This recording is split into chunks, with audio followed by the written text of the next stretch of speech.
Li He, the king of Qin, drinks wine. Qin's king is riding a tiger. He roams to the 8 extremes. His sword light shines in the emptiness. The heavens turn sapphire. Shi He strikes the sun with her whip, the sound of glass. Kalpa ashes have all flown away, past and present pacified. The dragon's head trickles ale. He invites the ale star.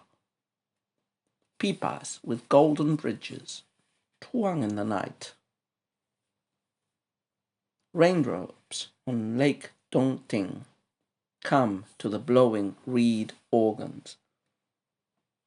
Tipsy with ale, he hoots at the moon and makes it go backward. Silver clouds like Comp's teeth, alabaster palaces brighten. At the palace gate, the watchman announces the first watch of night. In flowering towers, the phoenix of jade has a voice both feral and sweet. Merman silk with red patterns has a fragrance faint and clear. Yellow beauties stumble dancing, a flagon for a 1,000-year toast. From the immortal's candelabra, the waxy smoke is light. At the clear thither, drunken eyes shed tears in floods. Okay, so this is one of Li Hei's probably most famous poem, and in some ways it resembles some of the typical characteristics that we have expected to see in a poem by Li Hei, in others and perhaps not so much. So remember, from the poems we've been talking about previously, some very characteristic stylistic traits of Li Hei include the dabbling with unlucky images, themes, the supernatural. He was very influenced probably by both the sickness and pessimism of his own life's outlook, but also by the Chuanqi, a genre of supernatural ghost stories that was quite prevalent, was quite popular during the time. So unusual, unlucky themes, images of the supernatural, ghosts, monsters, surprising or ambiguous endings, and a lot of influence from Chuzhu vocabulary and imagery, a lot of influence from Southern dynasties, luxuriant vocabulary and images depicting palace, splendid, luxurious scenes and objects. What else? What else influences Li He?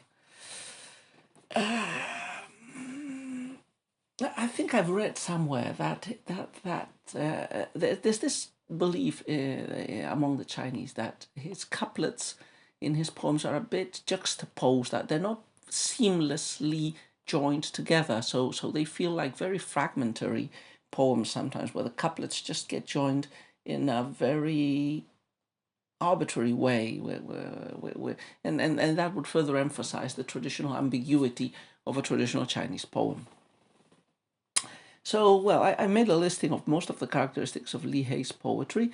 This poem pretty much fits the bill. This is a poem on, I wouldn't say it's an unusual theme. So first, we would have to see what is this poem about. So the king of Qin drinks wine clearly depicts a ruler in a luxurious setting through a series of juxtaposed, hallucinatory images. So there's this king enjoying the pleasures of the night with his courtesans and with objects of pleasure. So there's this view of a fragmentary discontinuity of brilliant lines that embody a state of dreaming drunkenness and madness, or so says Stephen Owen, whose translation I have just read. Who is the king of Qin in this poem?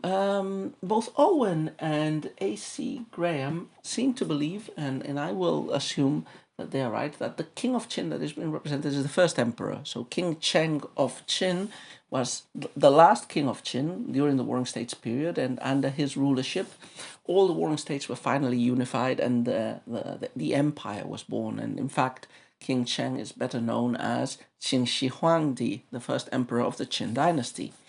Now, he was a figure of awe. Yeah, I mean, he was the founder of the imperial system after all, and he was successful, at least during his lifetime.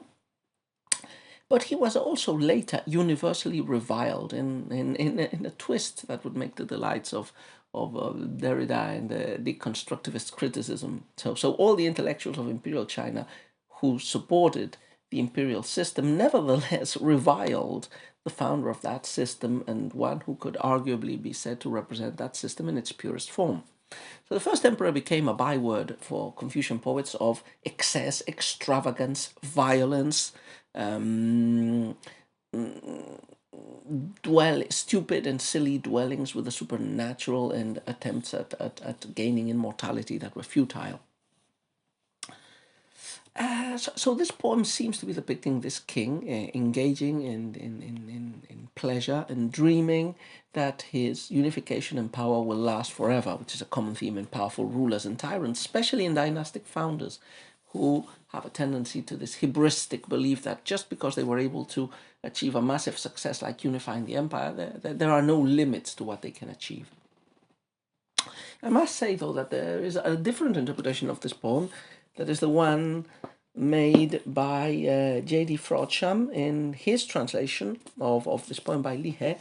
And he's basing himself on traditional commentaries, and in those, this poem would actually be referring to Emperor Dezong, and it wouldn't be a poem of satire or criticism. It would be, rather straightforward praise of Emperor Dezong, who was, before becoming emperor, Prince of Qin. He had distinguished himself when he was enfiofed in Yun Chao, which was in former Qin territory.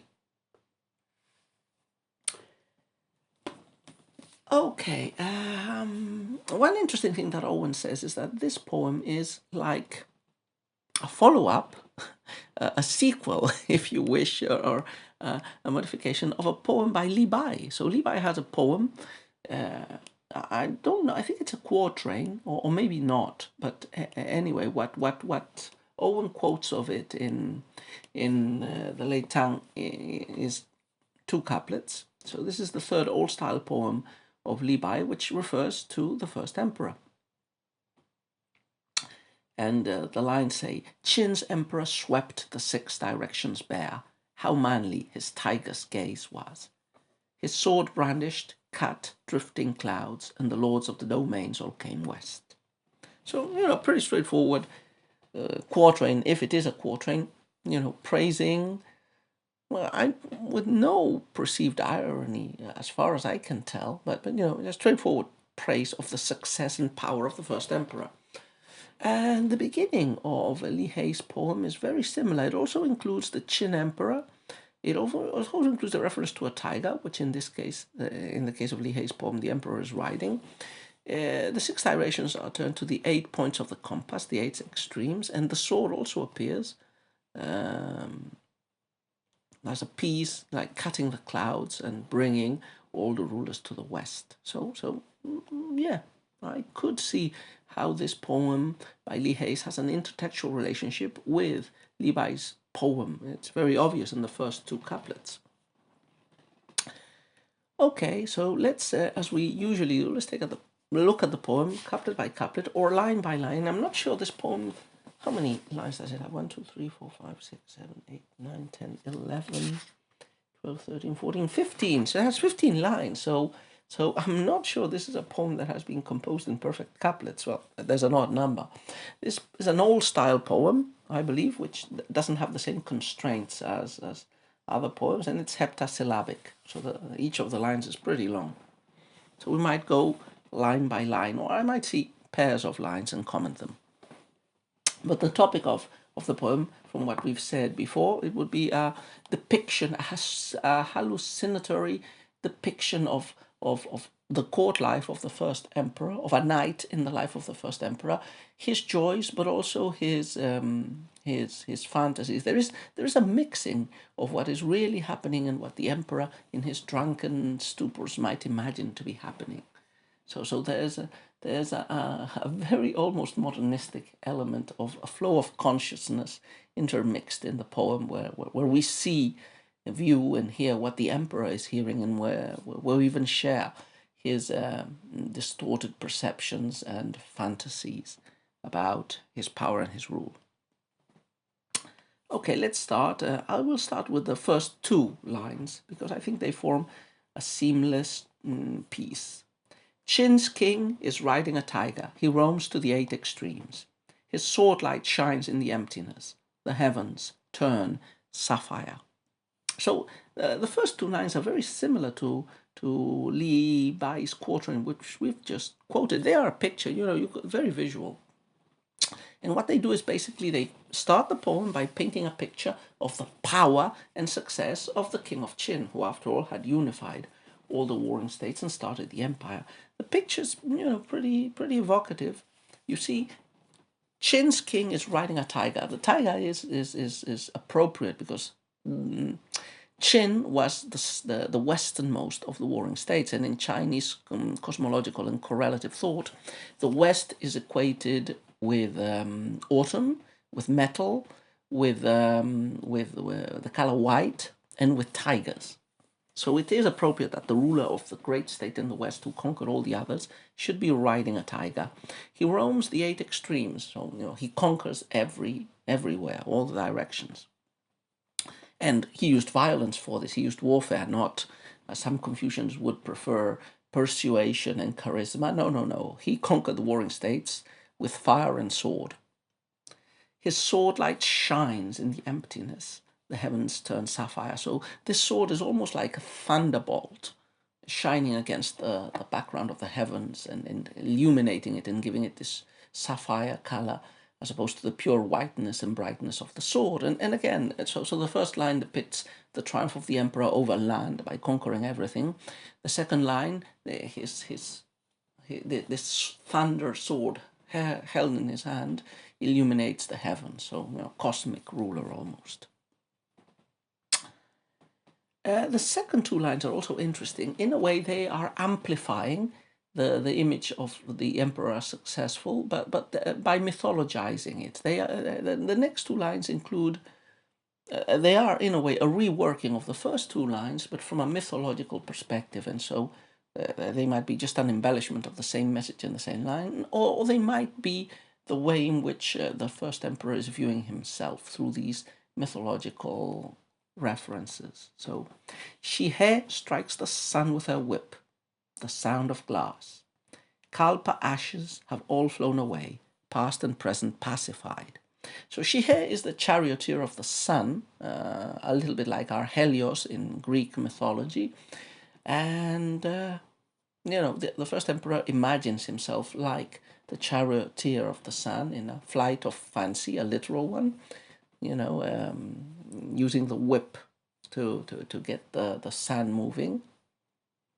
And then you have this sound element. The sun is like a big glassy ball, perhaps, so it tinkles, it resounds as if glass were being hit by a rod. Klingling. So he's like the sun in his progress, the first emperor. And kalpa ashes have all fallen away. Technical term from Buddhism. Kalpa refers to what we would say aeons. Like Buddhism believes in a universe that has billions upon billions upon billions upon billions of years, and then those are the kalpas.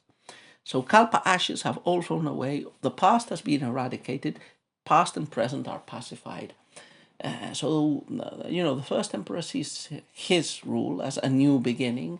All and the Qin dynasty, in fact, tried to eradicate the past and eternalize itself. So it's a very proper image that the emperor perceives that all the dust from previous eras has been brushed away. Now we have the new dynasty and the new ruler intended to rule forevermore till the end of time.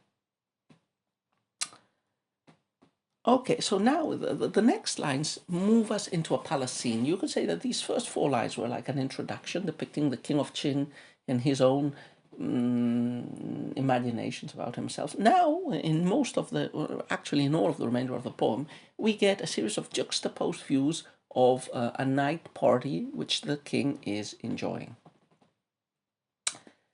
Let's go with the next two lines. Although we could continue with the next three or four or five, because they're all the same. They're all depicting different events, different scenes, different pleasures of this night. The dragon's head trickles ale. He invites the ale star. Pipas with golden bridges twang in the night. So the dragon's head. This is probably meant to be a big pot, a big container with mouths in the shape of a dragon's head, and wine falling from those dragon's head, and the wine is being drunk and taken from those dragon heads in cups to the emperor and to his courtesans and courtiers, perhaps. And it's so abundant and so luxurious that it seems like the ale star. There was a constellation in Chinese cosmology called the ale star. So the heavenly entity is being invited to participate in this banqueting scene. And the connection is the ale. There's a dragon, but also there's the images. Also, it's wine flowing from a dragon head container, and the emperor, in his magnanimity and hybris, invites the ale star to come down and enjoy his own ale. And you get these images of dragons and stars, beautifying what is just quaffing liquor. So we have the drinking pleasures, but we also have musical pleasures. Pipa is a Central Asian instrument that became popular in Tang China. It's pretty much like a European lute with a very big round belly. So these pipas are decorated with golden bridges, and they are twanging in the night. So we have the pleasures of drinking, but also the pleasures of music. And this will continue in the next slides, where we'll continue with the pleasures of sound, whether it's instrumental music or sung music, and dance.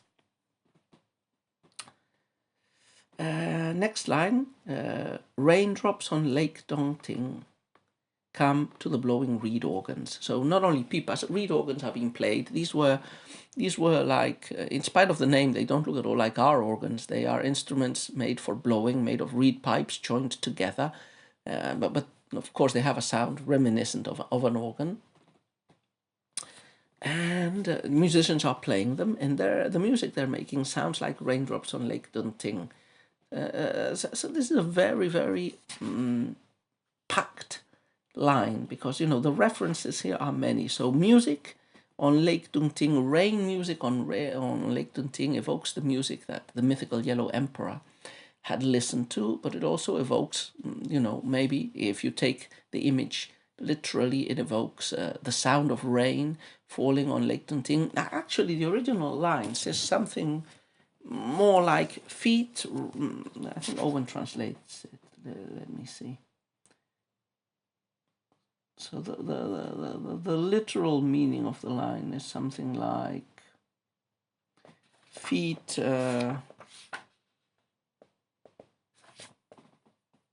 I don't have it here, but it's like feet on the water in Lake Dunting.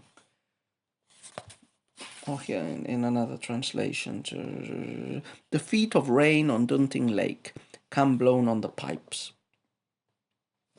Or literally, Dunting rain feet come blow mouth organ. Like the feet of rain from Lake Dunting come to blow through the mouth organ. So again, here the image, the general idea is clear. The organ is playing music, and it's associated with Lake Dunting, raindrops, and feet. But the way you make it specific, as I said, is ambiguous. So either this is a reference to the Yellow Emperor on Dunting Lake listening to music, which sounds like raindrops. Another way of interpreting is that it's listening, the music of the reed organs sounds like feet on top of feet stepping on the lake, making a sound like rain. Anyway, but that's the gist of the idea of the image. we continue with different images in the next line, and with the hybris and acts of the emperor. Tipsy with ale, he hoots at the moon and makes it go backward. So the emperor is drunk, enjoying the music, enjoying the alcohol, and enjoying his power. And, he makes this arrogant gesture. He tells the moon to go back, to slow its course, to undo its path, as if the emperor could do such a thing. Okay, the next lines continue describing elements of the palace, especially it's moving more and more towards the singers and dancers. So not the instruments. The previous lines focused on instruments and music. The next line will focus on singers, on people. So let's read, for example, the next two. At the palace gate, I jumped one. Silver clouds like comb's teeth, alabaster palaces brighten. At the palace gate, the watchman announces the first watch of night. So in the first line we get, a bit of a zoom out. So we've been seeing and listening to these instruments and seeing the emperor. The camera seems to zoom out, and we get a view of the imperial complex of palaces. And this is a very painterly line. So you see alabaster palaces, and in their background you see silver clouds piled harmoniously one on top of the other, like the teeth of a comb, and silvery, shiny. And also at the palace gate, so we've displaced ourselves from the immediate presence of the emperor. At the palace gate, the watchman is announcing the first watch of night. So the poem is depicting this night scene, and it's punctuated by different references to the passage of time. The moon that we've already seen, now the watchman announcing the night, candles in a few lines forward. And this has led other critics, for example, Graham, is interpreting the passage of time in this poem as an ironic counterpoint to the King of Chin's fantasy of ruling forever and of stopping time. Time is not being stopped even in this night of pleasure. Okay, next line. In flowering towers, the phoenix of jade has a voice both feral and sweet. Merman's silk with red patterns has a fragrance faint and clear. So this would be a perfect parallelistic couplet, because you can match the characters and the words one by one. We get a musician and we get the dancers, but we don't get them too directly. We get them rather referenced through the objects that are associated with them by metonymy. So the first line, in flowering towers, the phoenix of jade has a voice both feral and sweet. This phoenix of jade is supposed to be a singer.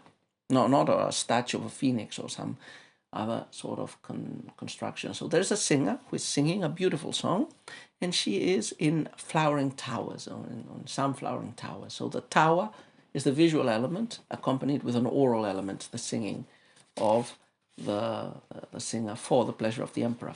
And the next line is also introducing us the dancers. So we don't get a reference to the dancers. We get merman's silk with red patterns that has a fragrance faint and clear. Again, we have a visual element, the merman's silk, and this time it's not an oral but an olfactory element, fragrance faint and clear. Now, merman's silk was a very expensive type of silk that the Chinese believed was produced by mermaids in the south of China. Actually, it comes from the threads that are made by that type of mussel, I suspect. But, it was very scarce and expensive, so it's this luxurious ornament. And it's it's implicitly bringing us the dancers, because the dancers are supposed to be wearing these merman's silk dresses while they're dancing and wafting the delightfully faint and clear fragrance all around. In fact, the next line, but probably this line would be a bit ambiguous, but the next line connected or would lend us a reason for associating that merman's silk with the persons who are wearing it. Yellow beauties stumble dancing, a flagon for a 1,000-year toast. So we have these beauties, they're dancing, and the toast is raised for the emperor to live 1,000 years, Wang Sui. And finally, the last two lines, as we said before, they're very Li Hei in the fact that they end on an ambivalent note. a bit of a downer, actually. From the immortal's candelabra, the waxy smoke is slight. At the clear thither, drunken eyes shed tears in floods. So we have these immortal candelabra. There's a toast. We're in the hall again with the emperor and his dancers entertaining him. There's a toast in the emperor's honor. We have the candelabra of the immortals, which are emitting a waxy smoke. These could be candelabra, metal candelabra shaped in the form of an immortal and holding candles. Maybe the candles themselves have been shaped like immortals, but the candles are illuminating this night scene. But candles, as we mentioned before, burn out, so they're also a symbol of the passage of time. And finally, at the clear thither, drunken eyes shed tears in floods. Probably the drunken eyes of whom? Of the emperor? Of the courtesans? So we end up crying. Are these tears of joy, or are they tears of sadness? Are they tears of the emperor, or are they tears of the dancers? So there's this ambivalence, but the poem ends with crying. So, well, that's a curious element. Some have interpreted some of the words that appear in the poem in this last line, Ching Ching, as the name of a goddess, blew thither. And as we will see in Graham's or in Frodshams interpretation, then the poem changes from generally people who are crying to more specifically one of the dancers, one of the concubines called blew thither, who is the one that is crying. But again, we would have the same type of ambiguity. Is she crying out of happiness or out of sadness? So, quite an unprecedented poem in Chinese poetry, says Stephen Owen. I will take his word for it. And this poem has also been translated, as I mentioned before, by J.D. Frodsham and A.C. Graham. Let's first read A.C. Graham's version from Poems of the Late Tang, which is pretty similar to Owen's and with the same type of interpretation, I believe, in general. And then I'll read Frodsham's. So this is Graham's. The King of Qin drinks wine. The King of Qin rides out on his tiger and roams to the 8 bounds. The flash of his sword lights up the sky against the resisting blue. He is Shi-Ho flogging the sun forward with the sound of ringing glass. The ashes of the kalpas have flown away. Rebellion has never been. Dragon's heads spout wine, and the wine star is his guest. Gold-grooved mandolins twang in the night.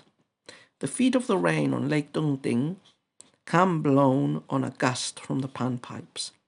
Heated by the wine, his shout makes the moon run backward. On the combed layers of silvered cloud, the jasper hall brightens. A messenger from the palace gate reports the first watch. The jade phoenix of the painted tower has a sweet and fierce voice. Mermaid silks patterned in crimson have a faint and cool scent. The yellow swans trip over in the dance, 1,000 years in the cup. Beneath the immortal's tree of candles, where the wax lightly smokes, the tears flood blew thither's drunken eyes. And finally, for Frodsham's take, which is not too different from the others, it's just the interpretation, perhaps, that really changes. The Prince of Qin drinks wine.